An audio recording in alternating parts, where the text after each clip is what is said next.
as immigrants, we are some of the most optimistic and dedicated Americans. That in fact, for people like me who became an American by choice, we are deeply dedicated to the democratic ideals of the country. Many of us have fought to be here, continue to fight to be here. And who better to be in government fighting on behalf of other Americans? I'm Jen Taylor Skinner, and this is The Electorette. Today's guest is Sayu Bhojwani. Sayu served as New York City's first Commissioner of Immigrant Affairs following 9/11. And she's also the founder of the organization New American Leaders, which prepares citizens from the immigrant community to become leaders and run for office. And actually, New American Leaders is the only organization of its kind, the only nonpartisan organization focused on bringing new Americans, both first and second generation Americans, into the political process. And I find this incredibly inspiring, along with Sayu's personal story of coming to America as a young college student. When I have conversations like this, it just reminds me of why I love doing this, talking to women who put everything they have into making our democracy better. They see a problem and they say, if it's a problem with our democracy, if it's a problem with the country, it's my problem. And they step up and they fix it. And I've admired Sayu's work and her organization from afar for a while now. So I'm truly honored to have had the chance to talk to her. I really hope you find this conversation inspiring too. So without further ado, here is my conversation with Sayu Bhojwani. Sayu Bhojwani, welcome to the podcast. Thank you for having me. So I wanted to ask you a bit about your background, because your parents were refugees from India and they migrated to Belize when you were very young. So you were raised in Belize, but at some point they wanted you to study in America. So what were their expectations, do you think? What were they hoping you would find or experience in America?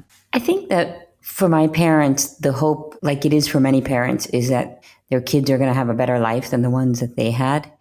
So I think they hoped for financial security. I think they hoped for me to be protected from some of the things that hurt us psychologically, like discrimination and lack of security, both emotional and financial.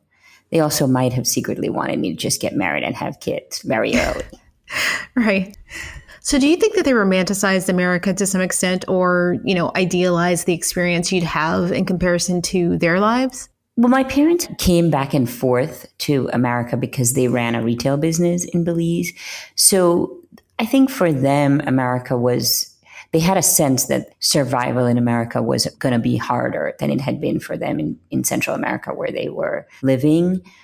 So I'm not sure that they romanticized it as much as they feared it, if you will, in its bigness, their understanding of its sense of bureaucracy and the struggle that it would take to make it here. I think it's interesting that you said fears, because I think that one of the things that I've learned as a parent is we all have this instinct to project, our own experiences and our own trauma onto our children. And, we try to protect them from those same experiences, although their circumstances might be completely different from our own. And, I'm thinking about my own parents, growing up in the Deep South shortly after Jim Crow laws ended. And, they projected their fears about racism onto me, although my experience with race was going to be quite different in many ways. So I was wondering, given that your parents were refugees, how that played into their fears about what you might experience and, also wanting you to study in America. Yeah, that's a great question. And actually, my parents were British subjects twice in their lives. So when they were children, living in what was then a unified India, they were subjects of British colonial rule. And then they became refugees after the partition of India and Pakistan. And they obviously met and married as adults and moved to Belize, where they again became British subjects. And when Belize, which used to be known as British Honduras, went through its independence process from England, I think that resurfaced a lot of trauma from childhood, because although they were very young, they and their families had to cross an arbitrary border to get to the newly drawn lines of India. And in Belize, they had built up some economic security, and they were deeply worried about how independence would affect their economic security. They also had been aware, your listeners might know about the incidents or the time in Uganda when Idi Amin expelled Indians who had been living there. And they lost a lot of what they had built in that country. Just like we're experiencing today in America, that for many immigrants and refugees, the new home is the only home that they know. And so when they are restricted from becoming citizens, when they are evicted, deported, threatened, they lose everything that they know. And so my parents experienced this renewed trauma as adults. And one of the things that my mother has shared with me is that when they made a decision, so this is 1980, Britain and Belize were undergoing independence talks, and Belizean citizens had a choice about whether they wanted to get a new Belize passport or retain their British citizenship. And for my parents, the choice was Belizean because they wanted to prove that they were loyal to the country that they had been living in for a decade. And in some ways, I think it was like they had no choice, because if they had chosen British citizenship, which might have made it easier to travel around the world, which might have made it easier to immigrate to America, they would have perhaps sent a signal that they weren't as committed to Belize as they were. And so I share that story only because I think there's a lot of emotional strain and psychological trauma that comes from displacement, and that comes from always feeling somewhat insecure about the place that you consider home. Yeah, I was reading an essay that you'd written about, when you were about to go off to college, you're around, I guess, age 17, and you were preparing to come to America, and you had to visit the visa office. And you recount this experience that you had with the visa officers, and, how they were rude to you and how they barked these questions at you as if they were trying to establish some hierarchy. What did that experience mean to you in terms of signaling what being an immigrant in America might be like? It is interesting because we did, unlike other immigrants, I had the experience of coming back and forth to the United States because of my parents' business and because we had family members here. That was very different from going through the process of coming here at that time, I wasn't coming as an immigrant, I was coming as an international student. And so the amount of bureaucracy and paperwork that you had to go through in order to prove that you could come to the United States and study. And, I ended up not having student loans, but the reason that I didn't have student loans is because my parents had to do whatever they could to pay for my education, because I wouldn't have been able to come and study in America if I couldn't demonstrate at the U.S. Embassy that my parents had the resources to pay for my education. And so it is a bit of, maybe a double-edged sword, right? Because on the one hand, the United States, its universities, its tech industry, many of its industries survive because immigrants come here for higher education and then come and work in these industries and in other industries as well. But in particular, when it comes to having to prove that you can study here and pay for yourself, I think there's an image that we have that, we're giving out university degrees at the borders, when in fact people have to jump through a lot of hoops to be able to study here. And then after you finish your studies, if you want to stay and work, you also have to jump through a lot of hoops. And that's an experience that I certainly had, that I definitely wasn't able to go and just get any job I wanted. I had to get the job in the companies that were willing to hire someone who was legally authorized to work but didn't have a green card. So there's this kind of window after you get your degree as an international student where you have something that's called an F1 and you have an opportunity to work.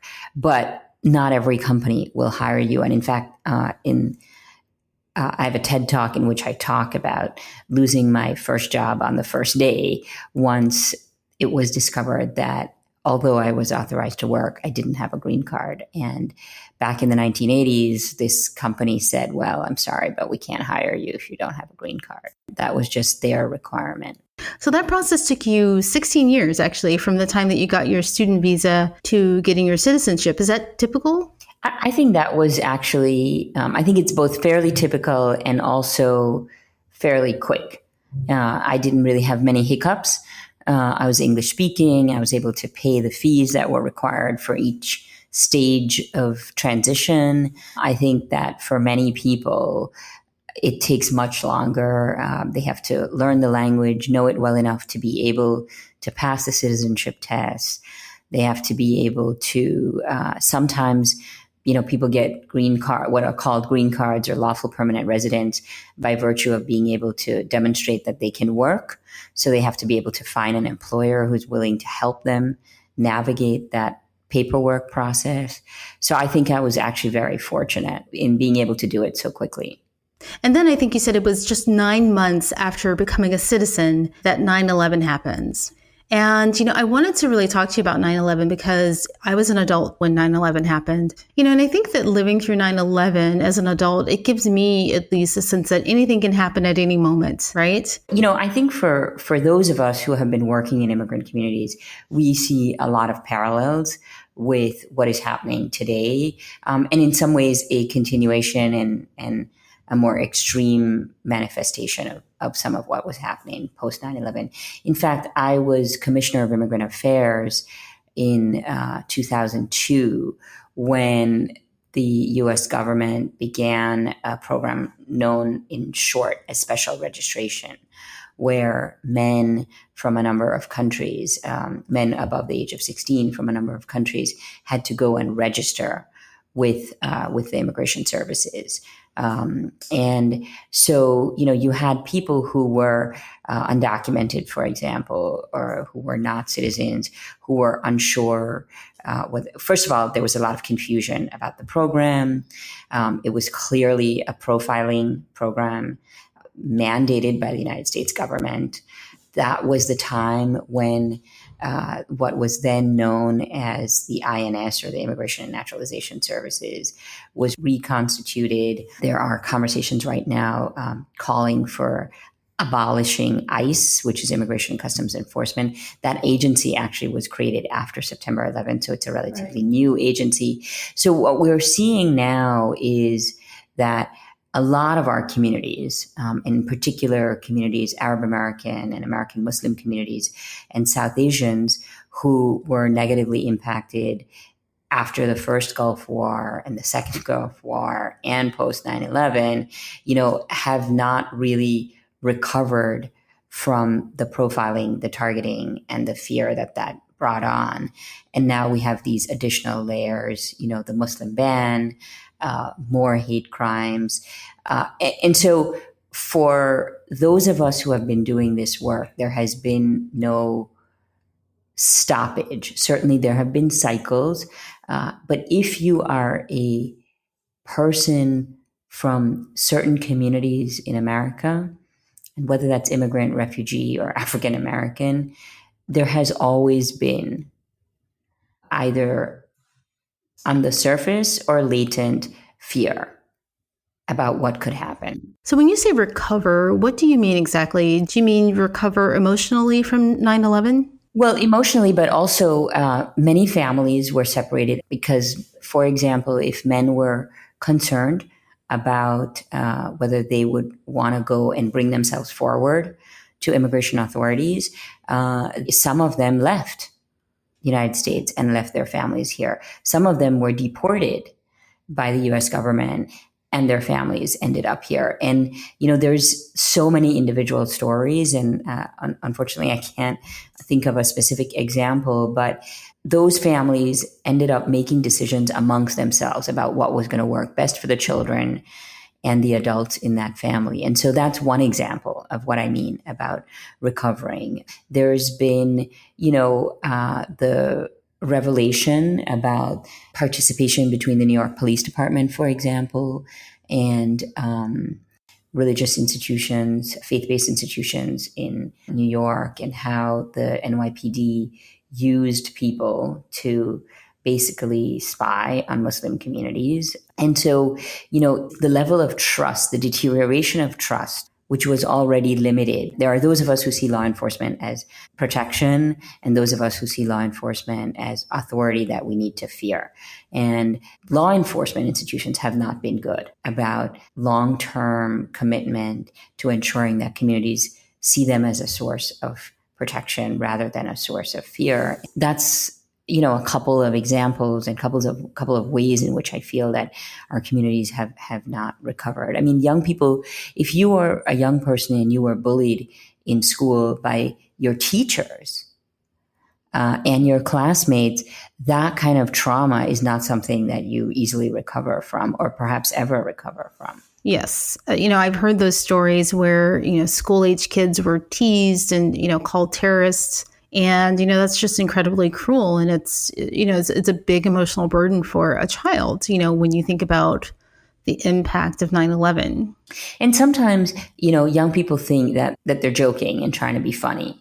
But the way that it's received is it contributes to making you feel lesser than, and to feel and when it's done by a teacher even, right? Because I was running a youth organization just before September 11th. So I had many young people who were in my network, if you will, from whom I heard stories after September 11th that were really horrific and inexcusable about the kinds of things that their teachers said to them. That's just really disturbing to think that a teacher, someone that a child trusts, would attach the horror of 9/11 to a child in their care. I mean, I can't fathom that. I think about the people to whom I'm related who had to think about, whether they should think twice about carrying a backpack, have a beard. I mean, just sort of quote unquote simple decisions that most of us make without thinking are decisions that become suddenly very loaded because of profiling. For me, I think one of the most stark differences between then and now is that, I remember Bush making a speech after 9/11. He said something to the effect of, America is not at war with a religion. We're not at war with Islam, but we are at war with evil, right? I remember him saying that. He made this attempt to parse out a group of people from the actual terrorists. And I think this current administration, they've made no such attempt, right? And they aren't even interested in keeping up the facade of not being discriminatory or, just being racist, to put it plainly. Well, I think what we have in the Trump administration is the lifting of any facade at all that we are a country that was designed for anybody but white males. That those of us who are not white male have always understood that when we've interacted with the education system or the economic system or the political system. And so, a lot of people talk about being shocked but not surprised that Trump got elected, and shocked but not surprised at some of what is coming down from the administration. That these things, I think it's so important that we no longer think about this administration as scattershot and disorganized, because that in and of itself, I think, is an act. They know exactly what they're doing. It is designed to put us on edge. It is really designed to deteriorate our family connections and the strength of our communities. Now, I don't think that they understand the strength of our connections to family and the power of our communities. Nevertheless, the intention is to destroy the things that hold us together. And it is, as you can imagine, and as you know, a continuation of something that has happened to other communities of color in our history as a country. But I think what's really key is for us to accept that this is an ongoing and strategic set of actions designed to slow down demographic growth, to induce fear, and in some ways also to deteriorate civil society. Because when we dismiss this as scattershot and disorganized, then we reduce the intentionality of it. I agree. I think there's an intentionality there. And in terms of people of color, even outside of immigration, You can see this, for instance, in Jeff Sessions, his reversing Obama's guidelines for private prisons, or Chris Kobach, the Voter Fraud Commission. And, in the debate about the NFL players kneeling, it may seem scattershot, but the overall effect for all of these groups is the same. And that's to suppress the voices of people of color. And I think it would be really naive to be remiss about the intentionality of that, or to assume that it's, some function of incompetence. Well, we hear every week that it's the worst week in the Trump administration, right? The week of family separation, the week of news about Russia, the week of Charlottesville. And I do think that there are some people that continue to think that things are worse than they've ever been, when for those of us who are the subjects of some of these policies and laws, things are definitely worse in that they are being publicly embraced by our leaders. But in terms of how they affect our day-to-day, our ability to get jobs, our ability to go to schools peacefully, our ability to live in harmony in our communities, these are challenges that we've experienced for a long time and for decades. Yeah, I was thinking about that the other day. And, the thing that makes this administration different in relation to the Republican administration before, the Bush administration, is that at least with Bush, right, Bush would say one thing, and perhaps, it would be inconsistent with some policy that would follow what he'd said.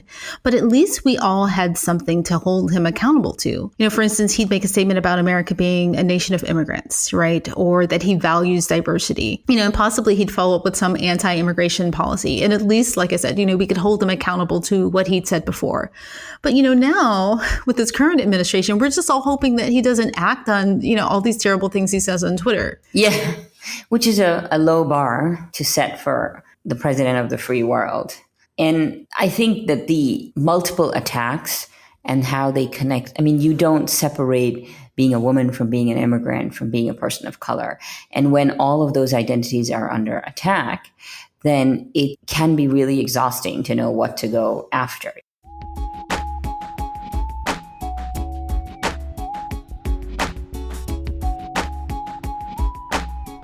This episode is brought to you by MeUndies. Underwear drawers are like the Wild West. You never know what you're going to pull out or what shape it's in. So upgrade your collection with the buttery soft comfort of MeUndies. MeUndies' signature fabric is as soft as a warm hug from your favorite sweater. Plus, it's breathable and oh so comfy, making it ideal for all-day wear. Get 20% off your first order, plus free shipping at MeUndies.com/Spotify with code Spotify. That's MeUndies.com/Spotify, code Spotify.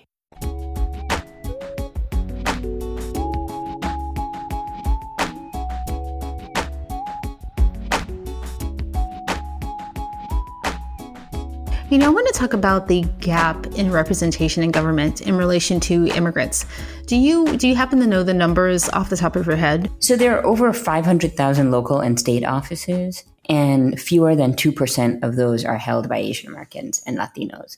And not a single state legislature in the country has a proportionate amount of representation in terms of the population of people of color and the state legislators. So we have a gap at all levels of government. Similarly, in Congress, Native Americans, African Americans, Asian Americans, and Latinos are not represented in proportion to their population. So I want to talk a bit about your organization, the New American Leaders. It was launched about 10 years ago, right? And I think your aim, of course, is to change all of this in terms of, representation in government. It's been around since 2010. And I started New American Leaders with the intention of closing the representation gap, but particularly of closing the representation gap by helping to recruit and train first and second generation Americans to become the leaders that their communities needed. And by their communities, I mean not just immigrant communities, but the communities in which they live and work that include both native born and immigrants. I believe that as immigrants, we are some of the most optimistic and dedicated Americans, that in fact, for people like me who became an American by choice, we are deeply dedicated to the democratic ideals of the country. Many of us have fought to be here, continue to fight to be here. And who better to be in government fighting on behalf of other Americans? And the way that we work is to help our participants understand that they already have what it takes to run for office. I think there's a lot of mystery, notwithstanding this presidential election, that you need some sort of special qualification to be running for office. And part of our training revolves around helping folks identify the life experiences that they have had that give them the qualities that we need in public servants. They're dedicated, they're resilient, they're culturally competent, they're passionate about the United States, they're committed to democracy, they understand their communities. And so the training helps our participants to understand these things, but it also helps them to see that they are the best messengers to expand the electorate.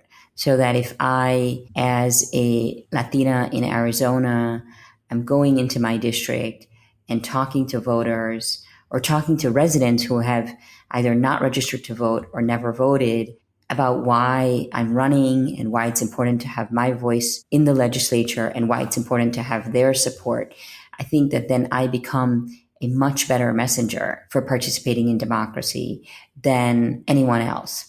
And so we see our participants as being the most effective messengers for expanding the electorate and for bringing new stakeholders into our democracy. The majority of elections by incumbents are being won by because of the support of the same voters over and over. And until we change that equation and bring new voters into the conversation, we're not going to be able to change who is representing us. So the core of what New American Leaders does is to identify the people who can expand the electorate, change the narrative, and thereby help us to create a more robust democracy, not just in their cities and states, but around the country. So what was happening in 2010 that inspired you to start New American Leaders?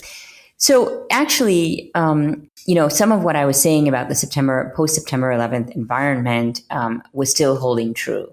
And in fact, in 2010, as now, we don't have immigration reform.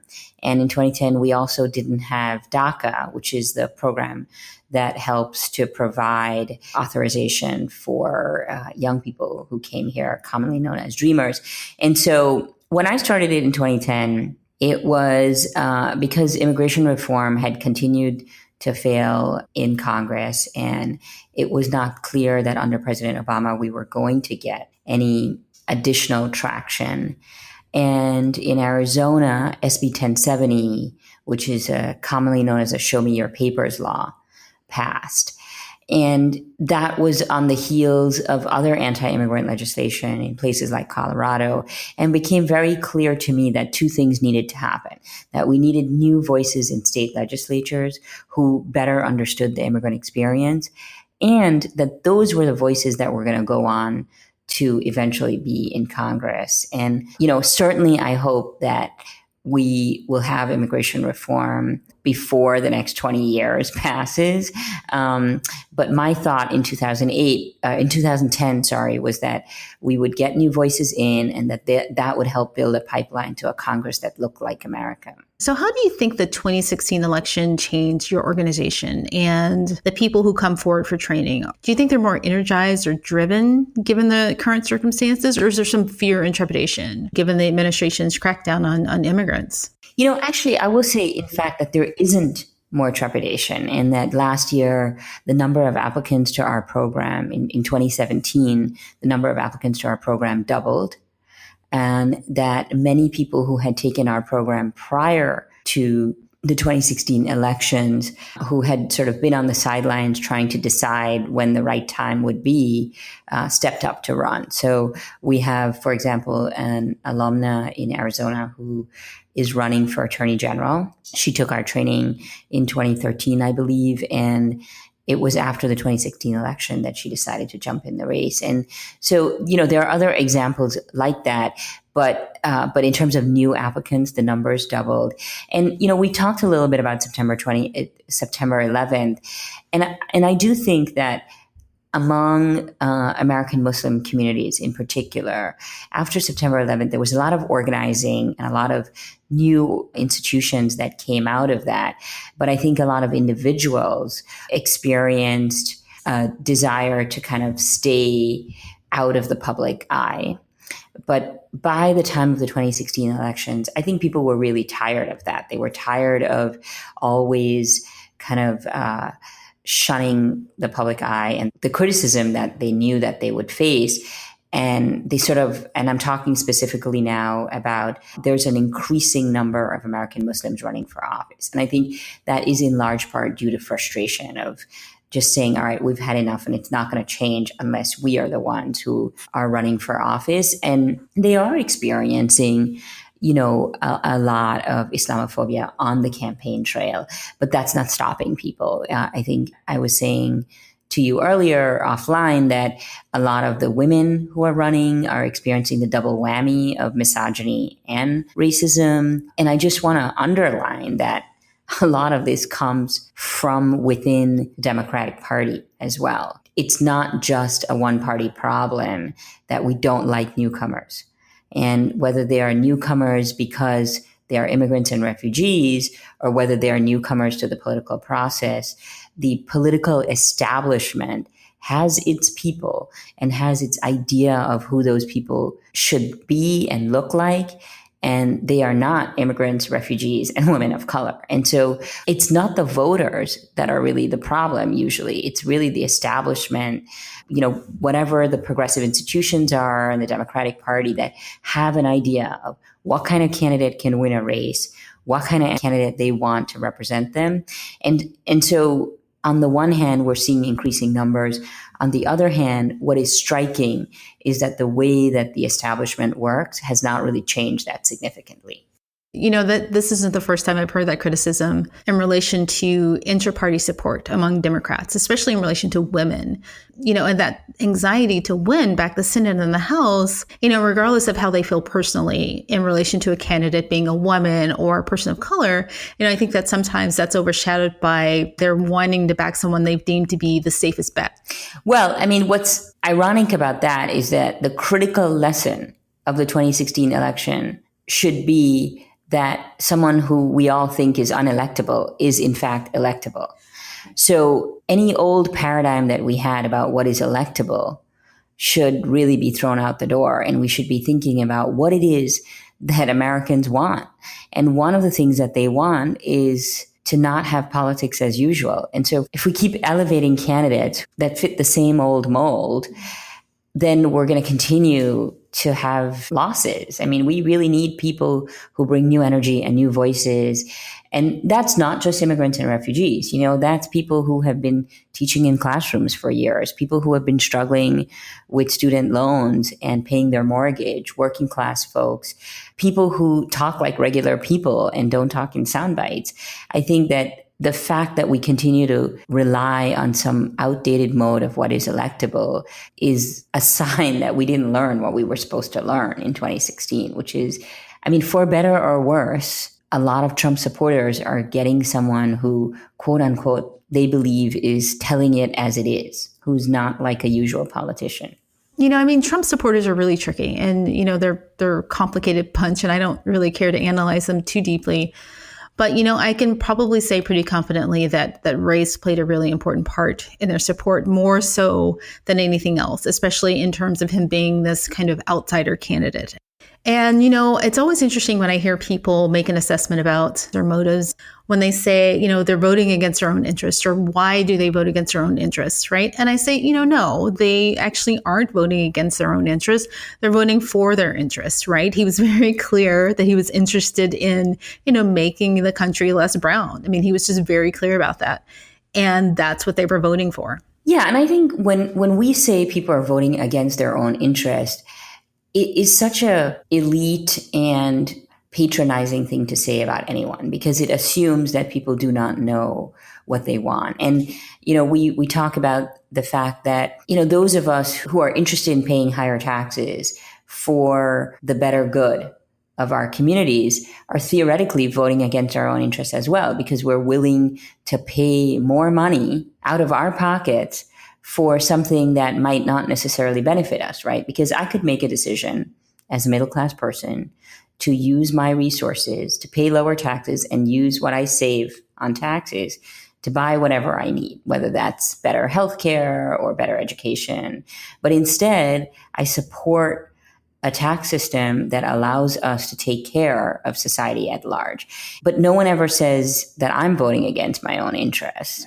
Right. And so I think we just have to be careful about using language that is insulting and patronizing, because it alienates people, not just white working class voters or working class voters of color, but anybody who feels that what the message you're sending is, I don't know what's best for me. At very minimum, I should be able to make a decision based on what I think is right, whether or not you agree with me. I mean, that's part of what democracy is, the ability to have choice.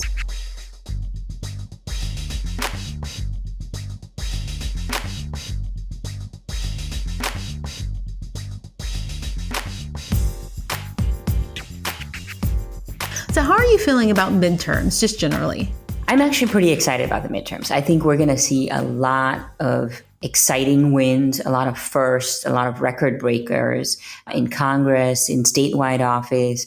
I think people like Stacey Abrams in Georgia will be very exciting. We have the first Native American woman to represent New Mexico headed to Congress.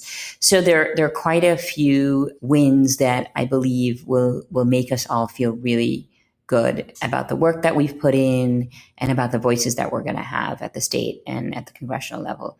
What I am concerned about is that a lot of these wins, that there are lots of groups that are going to take credit for these wins, even though they either didn't have very much to do with it or were just one of many factors that resulted in the wins. And I think that we're going to again do similar to what we were talking about earlier, take away agency from individuals.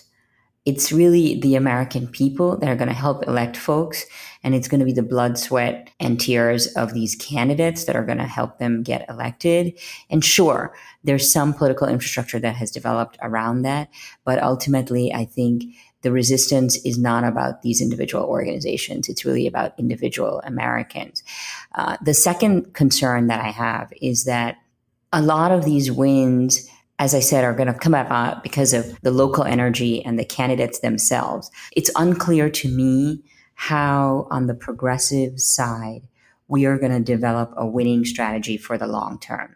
Because what we're seeing right now is an incredible excitement and energy, which is not the same as a long-term strategy and a plan for building the progressive infrastructure so that we can continue to be winning in large numbers all along. You know what I mean? I think there's a big disconnect between individual wins and long-term infrastructure. I've been thinking about that a lot lately in relation to how, in many ways, the energy that's on the left with progressives and Democrats, it isn't always matched by pragmatic plans, especially given the short amount of time between now and midterms. But lately, I've seen a lot of movements, like, for instance, the registration drive by the Parkland students. And then there's also a new voter registration effort headed by Michelle Obama. And there are a few other large-scale projects that I think are promising in relation to at least tackling the first hurdle, which is turnout in November. So I'm cautiously hopeful. Yeah, and I think it's a lack of pragmatism as well as a lack of coordination. So when you have lots and lots of groups working, how many of these groups are going to survive? How many of them are going to come together to work on a strategy for 2020 and beyond? That's what I would really like to see, in addition to individual wins. And I do feel optimistic about the wins. I don't want to deny that optimism, which is what keeps me going every day. You have a book coming out soon, right? And it's titled People Like Us. So tell me about your book. Yeah, I'm really excited about the book, which is coming out on October 2nd, and it is available for pre-order at your favorite bookstore or online. The book is really a product of the work that I've done at New American Leaders. And, I'll say as a teaser, it has the stories of a number of New Americans who ran and won for office, in fact, before 2016. So the trend that we're seeing in a much bigger way after 2016 is that voters want new voices representing them, began earlier than that. And so it's a hopeful book. It shows that even in 2016, when the election results weren't what many of us hoped for, even in a year that was an election cycle that was filled with xenophobia and racism, that voters were able to make fantastic choices at the state and local level for people to represent them based on what understanding they had of their communities. And so it's both a hopeful book about those stories, but it's also a kind of a primer for people who are thinking about why is it that state and local offices are still held by people who got elected 20 years ago? What are the problems in our system that make it so hard for newcomers? And so I think it's a kind of a how-to guide about how we can transform local and state politics, as well as these hopeful stories about people who were formerly undocumented, people who defeated incumbents who had been there for 20 years. And it shows that it's possible. You know, I'm really glad you mentioned hope a couple of times because it's something we haven't heard often in the past 2 years. So, you know, when I think about the premise of your book and the goals of your organization, it just makes me wonder what this whole fight about the border and about immigration and, you know, families seeking asylum and DACA and how it could all be different with equal representation in government. You know, what would these debates look like between the parties if we had equal representation in government, right? What could our country be? I mean, that's exactly it. That's really the best summary of why we do the work that we do, because we know that these issues are going to stay front and center. And we want people like Pramila Jayapal in Congress to not be one of only a few voices. We want her to be part of a chorus of voices fighting back. And we have seen amazing leadership at the state, local, and congressional level. But those voices, you can name them. You can name the 10 or 12 people you have been hearing. And while that's good that they're getting out there, we want it to be so that there's so many voices that they are actually able to move a bill and move policy and create the change. And ideally, never have family separation again. Never have people's Americanness questioned again. Well, Sayu Bhojwani, thank you so much for joining me. And, you know, thank you so much for the work that you're doing. I really enjoyed this conversation. Thank you for having me. It was great. And I hope to be back when the book is out. Thank you so much for listening. If you enjoyed this episode, please consider becoming a supporter of the Electorette. Visit us at electorette.com and click on the donation link at the top of the page. The Electorette is now available on iTunes, SoundCloud, Google Play, and Stitcher. Please consider subscribing using your favorite podcast platform. Also, please like us on Facebook. That's facebook.com/electorette. And until next time, keep up the good fight.